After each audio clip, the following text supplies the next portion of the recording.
বলো কি ব্যাপার বাপের বাড়ি রেখে গেছো, 1 মাস হলো, নেওয়ার কোনো খবর নাই। কবে নিতে আসবা তুমি আমারে?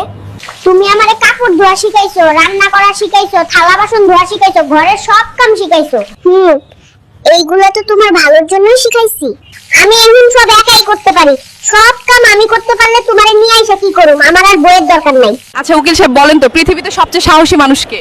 পৃথিবীতে সবচেয়ে সাহসী মানুষ হলো বউ। তারা জামাইয়ের টাকায় খায়, জামাইয়ের টাকায় মোবাইল কিনে, জামাইয়ের টাকায় এমবি কিনে, আবার একটু ঝামেলা হলেই হুমকি দেয়। খবরদার আমার মোবাইলে কল দিবা না। বেচারা জামাই মশাইও ভয়ে আর কলও দেয় না। বলেন তো মহিলাদের সবচেয়ে বড় সমস্যা কি? আমার অভিজ্ঞতা থেকে বলছি, মহিলাদের সবচেয়ে বড় সমস্যা হলো তারা যখন পুত্রবধূ হয় তখন তাদের কপালে ভালো শাশুড়ি জোটে না, আবার তারা যখন শাশুড়ি হয় তখন তাদের কপালে ভালো পুত্রবধূ জোটে না। এখন বাকি রইলো শুধু স্বামীর ব্যাপারটা। এটা নাকি আজ পর্যন্ত কোনো মেয়ের কপালে ভালোটা জোটেই নাই। লোকে বলে ছেলের বউ নাকি মেয়ের মতো, কিন্তু সত্যি কথা হইলো ছেলের বউ কখনো মেয়ে হইতে পারে না। মাইনসে এইটাও কয় শাশুড়ি নাকি মায়ের মতো, কিন্তু সত্যি কথা হলো শাশুড়ি কখনো মা হইতে পারে না।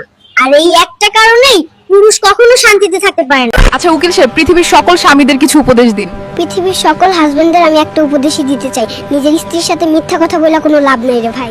তারা প্রয়োজনে পাতাল থেকেও সব ইনফরমেশন বের করে আনবে। আপনার স্ত্রী তো সত্যিটা জেনেই আপনাকে প্রশ্ন করে, শুধুমাত্র আপনাকে যাচাই করতে চায়। তাই শুধু শুধু মিথ্যা বলে ঝামেলা বাড়ানোর কোনো দরকার নাই রে ভাই, কারণ স্ত্রীরা হলো সুপার ডিটেকটিভ।